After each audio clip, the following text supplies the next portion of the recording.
So our next speaker is Salem Lahlou. He's a researcher at MBZUAI, focusing on AI for science and using AI for science, specifically developing GFlowNets to accelerate scientific discovery. He has earned his Ph.D. from the University of Montreal and master's degree from ENS, École Polytechnique, with previous roles at Google, IBM, and Booking.com. Please a warm welcome to Dr. Salem Lahlou. Thank you, Nassim, for the introduction. Hi, everyone. I'm glad to be here to present some of the works we are doing in my group at MBZUAI. Most of the work we are doing is based on generative flow networks, or GFlowNets.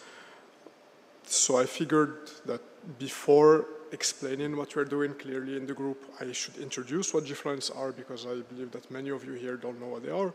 They're a relatively recent class of methods. They were introduced back in 2021, but they got more popular around 2023. So yeah, let's start by defining what these things are, what type of problems they're trying to solve, and then we'll go through some examples together. So what's a GFlowNet? Well, before that, what's not a GFlowNet? Like, there is a catch, there is the word net, which many people interpret as a neural net architecture. Unfortunately, that's just like a issue in naming. It's not a neural net architecture. What it is, it's a framework, a generative framework that is designed to sample combinatorial objects. And I'll define that very soon, with maximal diversity, and I'll define that as well, based on some energy function or reward function. And what I mean by compositional objects, it's these objects like molecules, proteins, language, whatever objects that have these repeated structures that you can construct by chaining together or combining together multiple smaller building blocks. So big molecules you can create by chaining atoms. Proteins you can combine by chaining smaller sequences. Language you can create by chaining tokens. Graphs you can create by chaining nodes and edges. So this is the type of objects we're interested in. And how these methods came to life was actually in 2020, 2021, when people in the machine learning community were looking for COVID vaccines. And back then, and still today, in order to find therapeutics using machine learning, we used simulators, physics-based simulators of molecules. Molecular docking. The challenge is that these simulators are noisy and expensive. So many molecules in the simulators appear promising, but when they're given to a wet lab, they don't work just as well. So what we need is a class of methods that select the most promising candidates for actual laboratory testing. And because laboratory testing is expensive, suppose you have a limited budget of molecules that you can give to the wet lab. Suppose you can just give the wet lab 4 molecules per week. Then you have to pick the right molecules that cover your space, your search space. So because these proxies that we use are fundamentally imprecise, we need to maintain this broad coverage by searching comprehensively. So if your reward landscape, and here you can think of the reward as the binding energy to the target protein, like the actual disease, has 4 modes, and your budget is 4, then it would make more sense to send to the wet lab 1 candidate in each mode rather than 4 candidates in the same mode. So this is the reason we need to maintain broad coverage. And back then, the existing approaches in machine learning that people were trying in order to design such molecules was obviously reinforcement learning, because it's the right framework for building objects that are compositional. So you can think of Markov decision process, where actions is just adding 1 small building block, adding some atom, for example, and the reward is again the binding energy to your target. The challenge with the reinforcement learning is that when you have large state spaces and large action spaces, exploration is very challenging. it's unsolved. It's still a research problem today. And because of this, and because also of the sample complexity problem of reinforcement learning, you get limited diversity in discovered solutions. So what we were looking for is, instead of maximizing a reward function, which in this case is the binding energy to some target protein, let's sample. Let's find a distribution that we'll call P or pi that is proportional to the reward. So instead of maximizing the reward R, let's sample from the normalized version of R. And in fact, this problem is not novel. There are many statistical methods that exist that try to address this problem. Probably you know of Markov chain Monte Carlo, where you construct a Markov chain for which the stationary distribution here is your target distribution, and you don't need to know what is the normalizing constant in this case, the Z. The challenge here is that, again, it's prohibitively slow. You get stuck in local maxima of the reward function, and you don't find all the modes of your landscape. You can also think of generative models such as GANs, VAEs, diffusion models, except that these methods, they require data sets of examples. You need to give them examples of good candidates, so they don't fully use the granularity of the reward. You can think of your reward function as something that is continuous, that tells you how much your the molecule that you are creating, that you're generating, binds to the target. So it's not binary. And we need this granularity. So this is how GFlowNets were introduced. So there are a method for sampling from a desired distribution by learning these things that we call flow, that I'll define in a few slides, but you can already guess from the picture. Flows are these, you can see them like in the edges. You can think of them as water flowing through a pipe in some directed acyclic graph. And this directed acyclic graph describes the construction process of the objects that we care about. So if you care about molecules, you can look at the right part of the graph. These are the molecules that we want to generate, and we can create them by chaining together smaller building blocks starting from something small. And of course, it's not a tree, it's a graph, because multiple paths can lead to the same final object. So let's abstract this away. Let's stop talking about molecules for a minute, and let's see how we can develop algorithms to sample from our desired target distribution. So we have a direct acyclic graph, state space and action space. States are the nodes, the actions are, you can think of them as the edges. We have two special states, the initial state S0 on the left. So this is, you can think of it as the empty object, or empty molecule or empty string, the thing that we'll start building from. And there's the sync state, SF, the square state here, that we connect to all the objects that belong to our search space. So as you see in this graph, not all objects are terminating states. Not all objects are, you cannot sample all the objects there. So some objects are only partial, but some nodes like S3, S4 are terminating states. It means that you can finish the generation there. When you transition to SF, it means that you stop. So this is our set X, is the set of states that we want to sample from. So this is where the reward function is defined on. So you have a reward function that is positive for each of these states. And then we have trajectories, so similar to many other areas of machine learning, where a trajectory is just a path that starts from S0 and ends in SF. And we assume this we have the compositionality assumption, which is that you can build states in X step by step. So this is why we need a graph.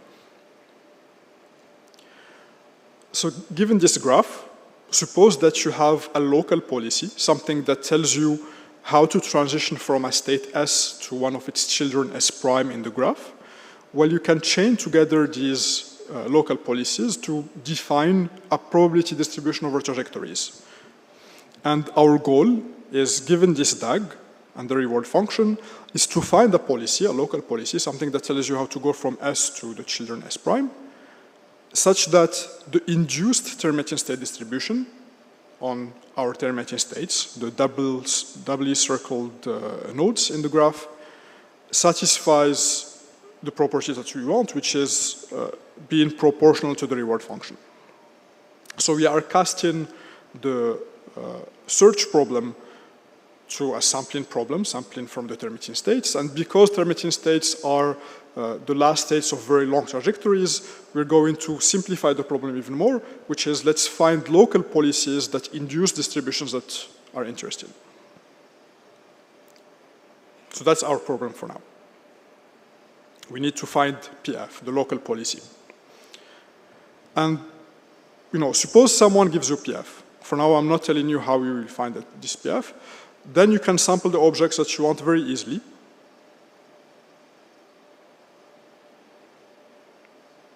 So this PF, right before mentioning how you can sample, this PF is linked to the flows. So you can think of the flows as an edge function, a function that is defined on the edge, and it's just the unnormalized policy. If you are given these flows, or if you are given PF, then you can sample trajectories starting from S0 and iteratively sampling the next state. So from S0, you sample from PF conditioned on S0, you get to the next state. You sampled from PF conditioned on the next state, etc., until you get SF. So this is how you get a trajectory, and the last state of the trajectory is the object that you care about. This is the object that you will give to the wet lab if you're doing molecules. So this is, of course, assuming someone gives you the right flow function or the right PF. So now I'm going to tell you how to find this flow function or how to find the policy PF. So the main result that was proven back in the first paper in 2021 is that an edge flow function, a function that is defined on the edges, that satisfies the following constraints, the flow matching conditions, which tells you that whatever comes in a state is exactly whatever comes out. So this is the first condition. And the second condition, which is the boundary conditions, the edge flows that go through the sync state SF correspond to the rewards. So if these two conditions are satisfied, we say that F is a valid flow. And the main result is that when you have a valid flow, the algorithm that I just showed you in the previous slide will sample the states with the right probability distribution, which is exactly what we were looking for in the beginning. At the beginning, we were looking for a way to sample proportional to R. And if we have a flow function that satisfies these conditions, then you can just sample iteratively proportional to these flows, and you are guaranteed to have terminating states, meaning states from X, with probability proportional to R. And you need flow matching and reward matching for this to hold. The intuition, as I mentioned before, you can think of these edge flows as water flowing through pipes, and you need the inflow to be equal to the outflow, and the water exits the system at rates proportional to the rewards. And this main result is proven by induction in this 2021 paper. And I want you to focus now on what's in the green box. These are the conditions that need to be satisfied. So at the end, our sampling problem is cast to a search problem. Let's search for a function f that satisfies these constraints.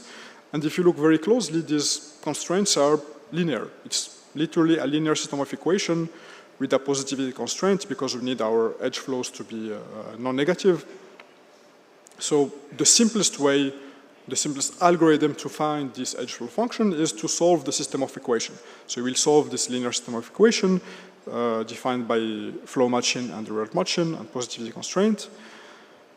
But of course, in practice, you can't really do that because your action space is huge, so you will have an astronomically large number of unknowns in your system. So what we do instead is use neural networks. So we're going to approximate these flows with a neural network, and we're going to cast the equations that need to be solved as a loss function that need to be minimized, such that when it is at the minimum, then we have the guarantee that the constraints are satisfied. And the type of neural networks you can use, you are literally free to choose whatever neural net you want. It depends, of course, on the problem you have at hand. It depends on what states you are dealing with. For example, if you're dealing with the graphs, you can use a graph neural network. If you're dealing with long sequences, you can use a transformer. Yeah, you are free to choose whatever architecture that is suitable for the problem at hand.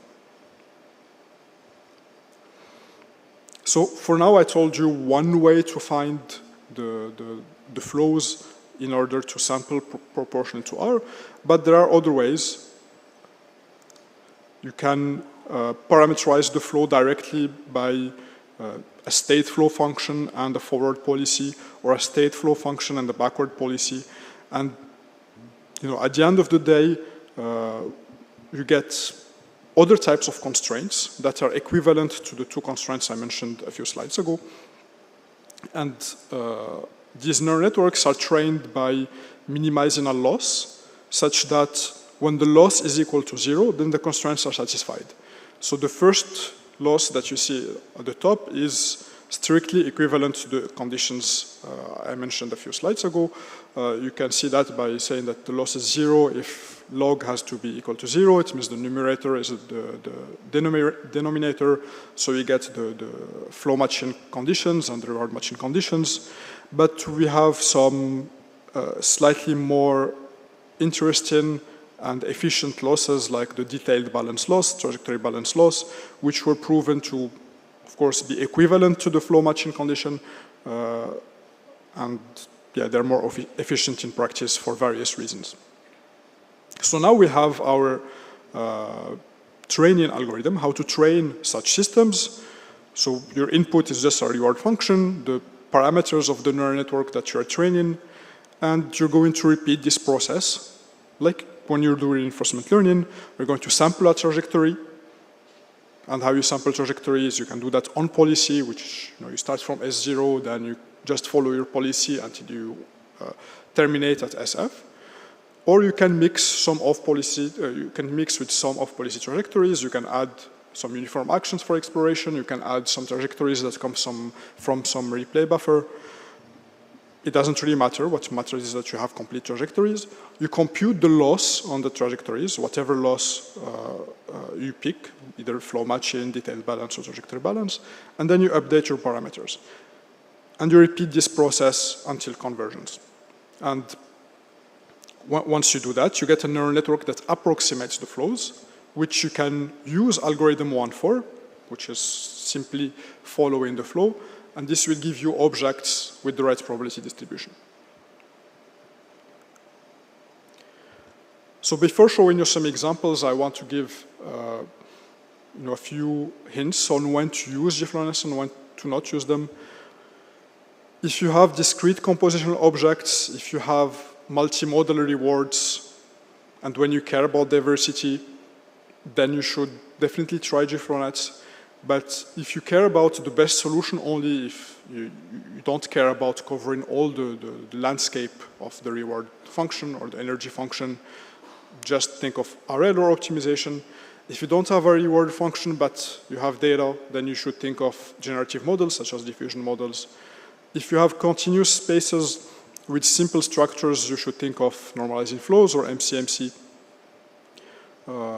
Then there's the question of amortization, which I'll skip for the benefit of time. So we have this principal framework now, and the question is, does it actually work? And I'll try to show you some examples in molecule generation, in LLM reasoning, and mRNA design, depending on time. So the first example is the one I showed in the introductory slides, where the goal is to generate diverse small molecules with high binding affinity to some target.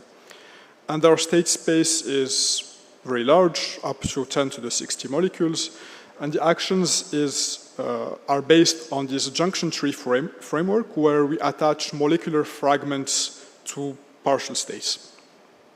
So this is how we get the DAG structure, because multiple actions can lead to the same terminating molecule. And what is our reward function? It's a simulated reward, which is a pre-trained proxy. It's a message passing neural network that predicts the binding energy to this SEH target protein.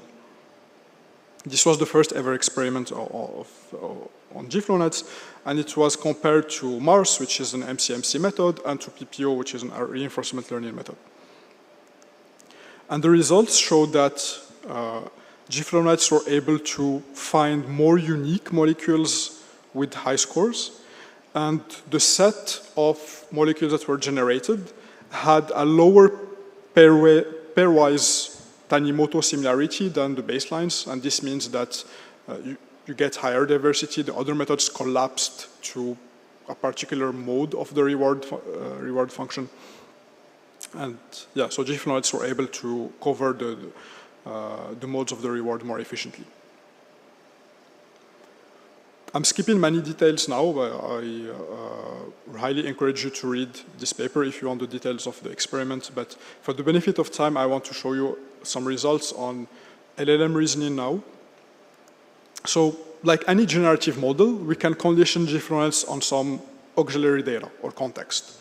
So the same way when you're using your favorite LLM in order to generate an image, you prompt it with the description of the image, you're literally conditioning the image generator on some context, the prompt.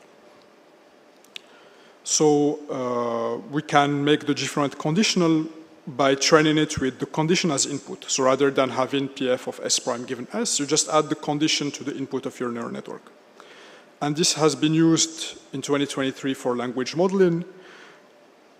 And this is what we used in our recent paper, where we want to enhance the reasoning abilities, however you'd like to define reasoning, of LLMs. So it's about chain of thought reasoning, it's not about some more abstract concept of reasoning. As you might know, the general recipe for training language models today is you start with some pre-training phase, you do SFT on some data set, then you do RL fine-tuning on some preference data or human feedback. So given a data set of prompt answer pairs and some reward function that is learned, you optimize using PPO, using reinforcement learning, and you get the language model that most companies make.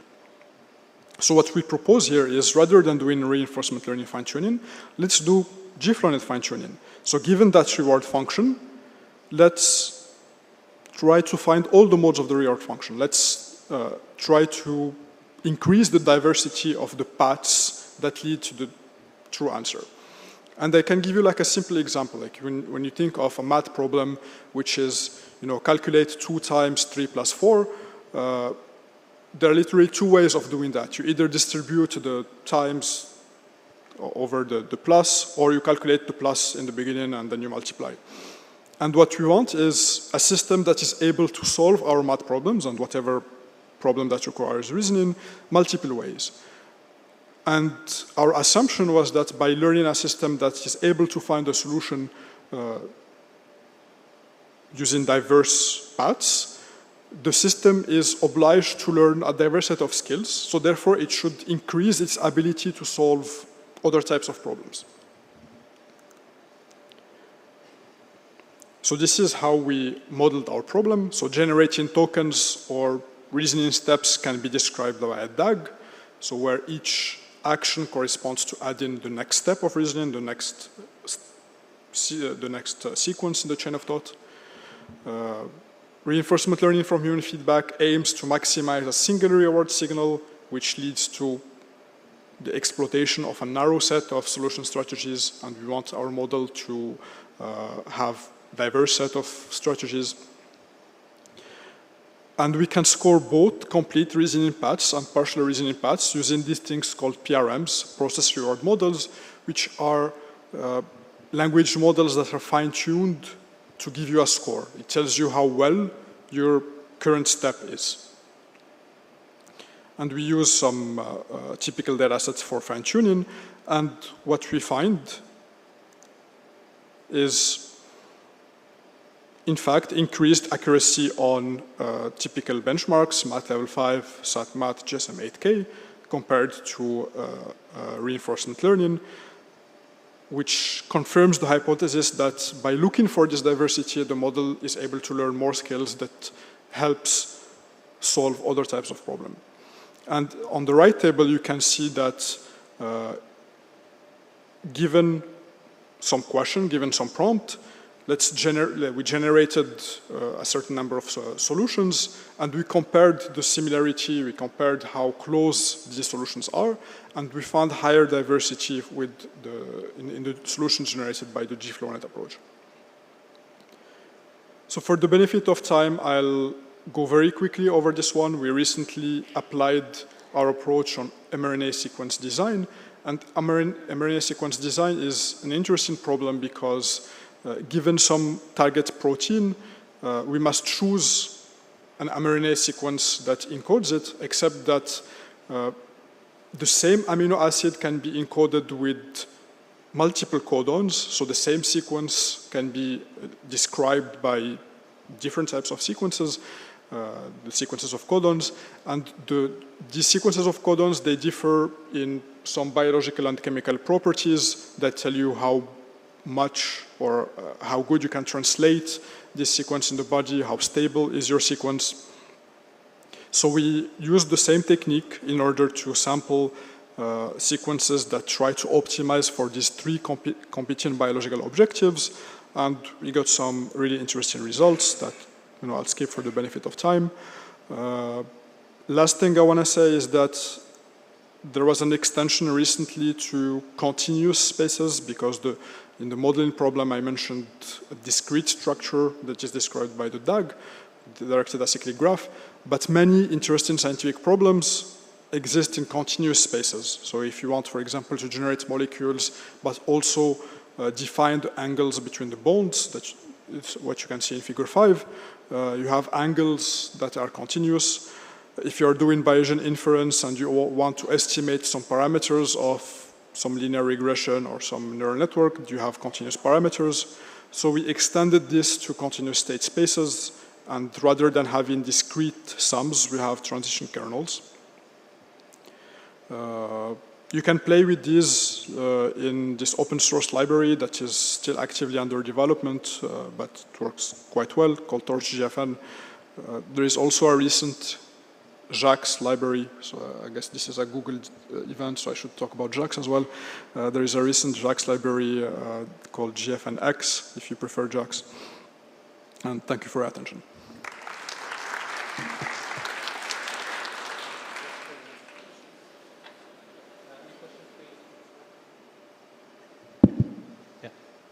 Thank you, that was very interesting.